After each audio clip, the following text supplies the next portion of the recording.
Cie, dua, tiga. Dan sana sadanya, jangan lupa sebelum tonton video ko, tekan tombol subscribe dan aktifkan lonceng notifikasi supaya dan sana bisa menonton video-video terbaru dari kami. Komen serta share ke kawan-kawan ya.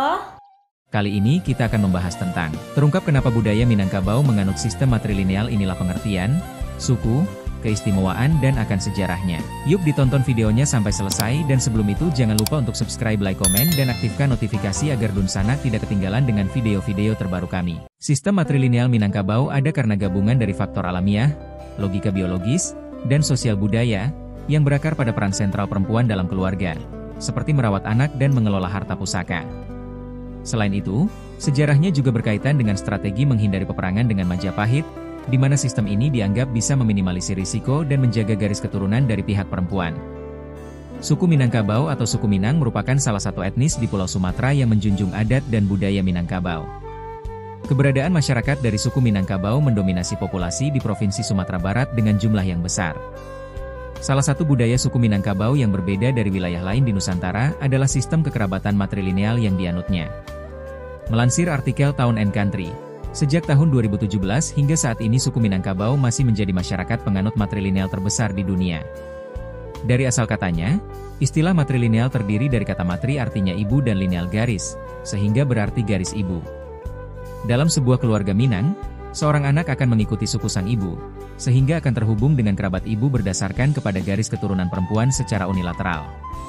Oleh karena itu, menarik keturunan dari garis ibu dipandang sangat penting bagi masyarakat Minangkabau. Sejarah sistem matrilineal dalam budaya suku Minangkabau disebut telah ada sejak zaman nenek moyang. Dilansir dari artikel Nilai Filosofis Budaya Matrilineal di Minangkabau, relevansinya bagi pengembangan hak-hak perempuan di Indonesia yang ditulis Iva Aryani dalam Jurnal Filsafat, Februari 2015, diungkap mengenai sejarah sistem matrilineal dalam suku Minangkabau. Berdasar cerita para tokoh Minangkabau yang disampaikan secara turun-temurun, hal ini berawal pada masa kepemimpinan Datu Katumanggungan dan Datua Parpatiah Nan Sabatang di Minangkabau. Saat itu Panglima Perang Kerajaan Majapahit, Aditya Warman berniat menyerang daerah ini karena tidak memiliki angkatan perang. Kerajaan Minangkabau memang terkenal sebagai daerah yang cinta damai dan benar-benar berusaha untuk menghindari peperangan. Setelah mengatur siasat, akhirnya Datu Katumanggungan memutuskan tidak akan menyambut pasukan Kerajaan Majapahit dengan barisan prajurit, melainkan dengan keramahan. Selain itu, Panglima Perang Kerajaan Majapahit, Aditya Warmanjuk dipinang dan dijodohkan dengan adik kandungnya yang bernama Putri Jamilah. Agar keturunan Putri Jamilah tetap menjadi orang Minangkabau dan mendapatkan warisan kerajaan, maka ditetapkan adat Batali Bacambua yang langsung merubah struktur masyarakat Minangkabau. Adat Batali Bacambua mengubah aturan dari bapak mewariskan kepada anak menjadi harus diwariskan kepada kemenakan, serta suku yang semula didapat dari bapak, menjadi diturunkan dari pihak ibu. Dengan ketentuan baru yaitu waris yang turun dari ibu dan bukan dari bapak, maka keberadaan sosok Aditya Warman tidak lebih dari raja transisi di kerajaan Minangkabau. Aditya Warman hanya akan menjabat hingga nanti lahir kemenakan dari keluarga adiknya, Putri Jamilah yang akan jadi pewaris tahta sebenarnya. Cerita inilah yang dipercaya oleh masyarakat Minangkabau sebagai cikal bakal dari budaya matrilineal yang masih dianut hingga sekarang. Budaya matrilineal ini membuat cara pandang terhadap status perempuan khususnya seorang ibu menjadi sangat sentral. Salah satunya ditunjukkan dengan adanya istilah bundokan duang pada masyarakat Minangkabau. Dampak dari budaya matrilineal ini tak hanya membuat ikatan kekeluargaan jauh lebih kuat pada para keluarga dengan keturunan menurut garis ibu. Di sekitar kawasan inilah awal mula kerajaan-kerajaan kecil berdiri, yang kemudian menjadi pusat lahirnya budaya Minangkabau. Salah satu kisah legendaris yang melekat erat dengan identitas suku ini adalah asal mula nama Minangkabau. Terinspirasi dari sebuah legenda tentang masyarakat Minang yang berhasil mengatasi tantangan dari pasukan Majapahit melalui adu kerbau, bukan lewat pertempuran bersenjata. Meski pendapat mereka beragam, sebagian besar sejarawan sepakat membagi perjalanan sejarah Minangkabau ke dalam beberapa periode besar masa Pramasehi, era Minangkabau Timur, serta masa kejayaan Kerajaan Pagaruyung. Disebutkan bahwa hanya sebagian kecil dari periode awal tersebut yang memiliki dasar historis yang kuat, sisanya banyak yang berupa mitos dan kisah-kisah tradisional yang dikenal sebagai tambo. Sejarawan seperti Profesor Slamet Mulyana dalam karyanya Kuntala, Swarna Bhumi dan Sriwijaya menyatakan bahwa entitas kerajaan di wilayah Minangkabau telah muncul sejak abad pertama Masehi. Kerajaan-kerajaan tersebut muncul dengan nama dan struktur berbeda dari masa ke masa. Awalnya, dikenal sebuah kerajaan bernama Kuntala yang diyakini berada di pedalaman Jambi dan bertahan hingga abad keempat. Sementara itu, Tambo tradisi lisan dan tulisan masyarakat Minang juga memuat narasi asal-usul mereka.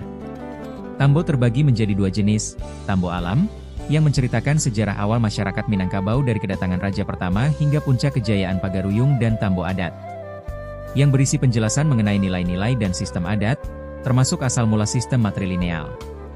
Menurut Tambo, raja pertama yang datang ke tanah Minang adalah Suri Maharajo Dirajo, anak bungsu dari Iskandar Zulkarnain.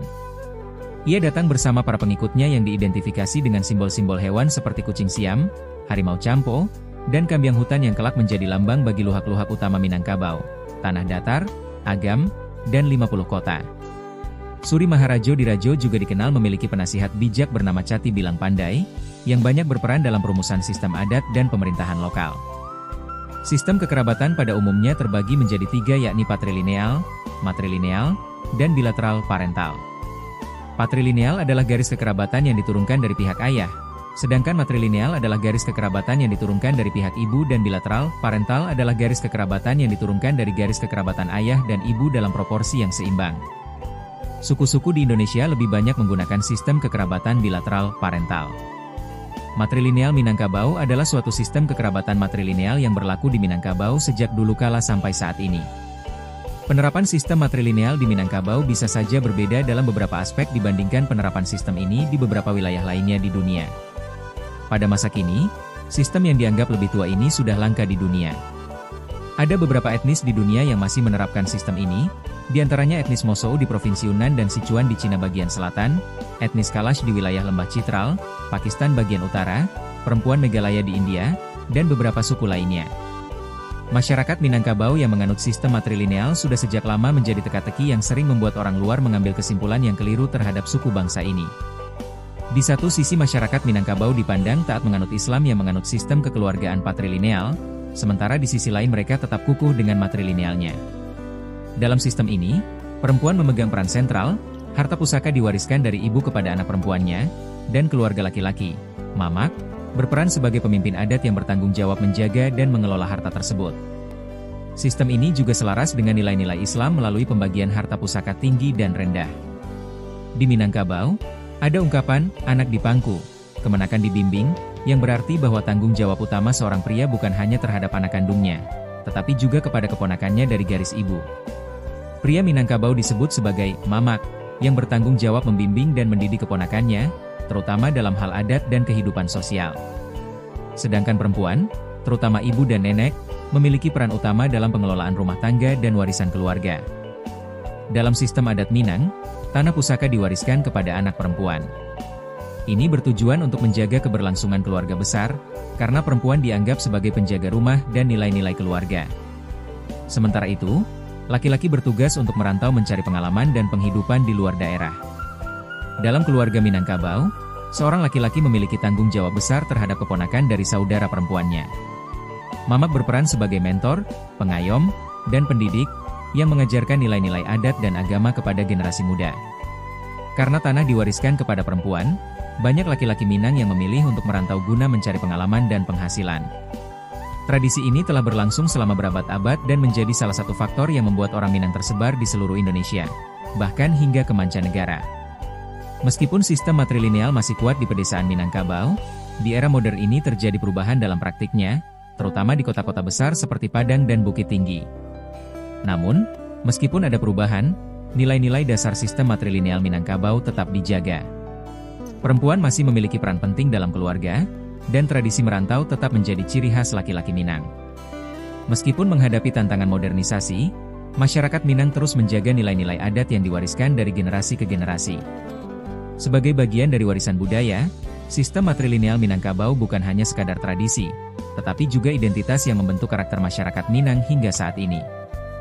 Sekian mungkin sedikit cerita tentang terungkap kenapa budaya Minangkabau menganut sistem matrilineal. Inilah pengertian, suku, keistimewaan dan akan sejarahnya. Semoga bisa menambah pengalaman dan ilmu teman-teman. Sampai bertemu lagi di video-video kami selanjutnya.